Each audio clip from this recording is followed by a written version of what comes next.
Hello, I want to tell you a story today. A family story of mine that's been in my family for many years. It's of a man named Joe Taylor. His nickname was Indian Joe. Now you may wonder, why was he called Indian Joe?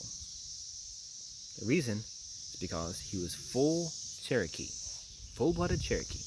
Now does anyone know who Cherokee are? Cherokee are Native people, or may know them as Native Americans, who lived in East Tennessee for many years. They lived in East Tennessee, and those were his people. That's where he came from. Now, Indian Joe was a gunsmith. He made guns. He made rifles. Now, these rifles aren't the ones you'll see today. They're the ones where you took black powder, poured it in the top, took the musket ball, put it in, rammed it in.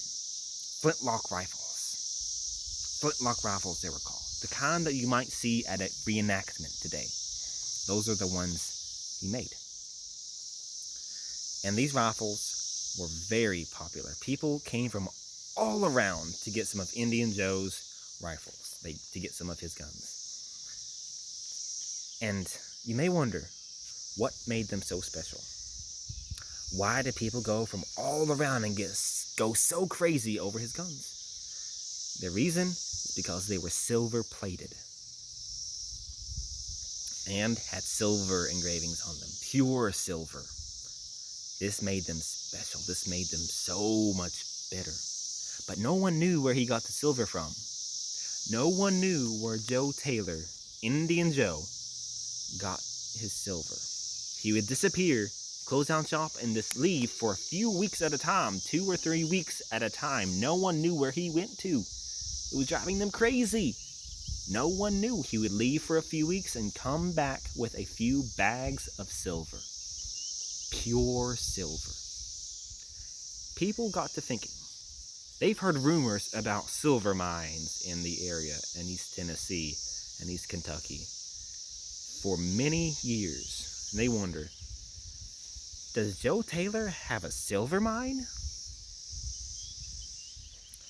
So people started trying to follow him, to find out where this silver mine was. They tried to follow him so they could get the mine.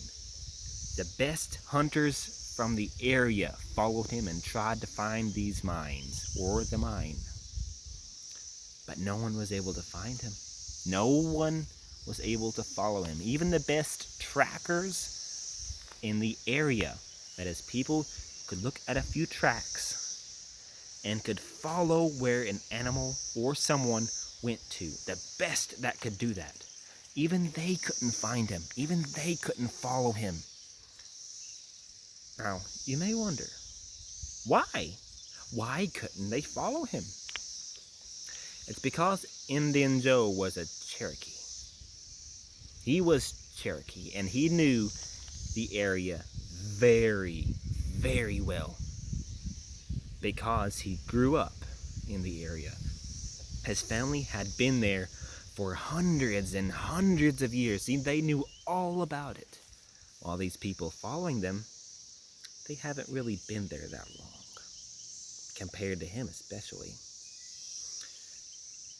No one really, other than Indian Joe and the Cherokee and other native people, no one really knew much about the area. So that's why they were not able to follow him. They weren't able to know where he went. They got to be really frustrated because they couldn't find where that silver mine was. But one day, they started to realize, we may not know where the silver mine is, but we've mapped out so much of this terrain that we know so much more about this area than we did before. They realized that the silver mine got them out exploring nature. And once they started to realize this, they were okay that they didn't find a mine. They were still a bit bummed and still kind of sad about it, but not as sad, because they realized how wonderful it was that they knew so much more about the area. They were able to make detailed maps of the area, of the terrain, of all kinds of things. They knew so much more about the terrain, about the area that they lived in, than they would have if they didn't follow Indian Joe Taylor. So, what can we learn from this story? Yes, we could learn that we need to find silver mines, but there's another one. What we could learn is that it is important for us to get out in nature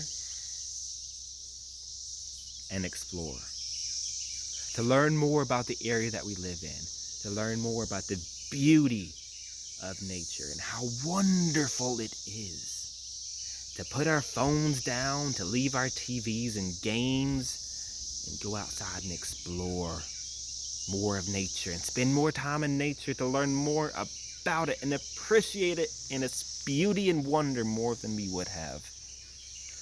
Now, to do this, you don't need to go looking for a silver mine. Just going outside, going to a state park like Horse Creek one day. That would be an adventure.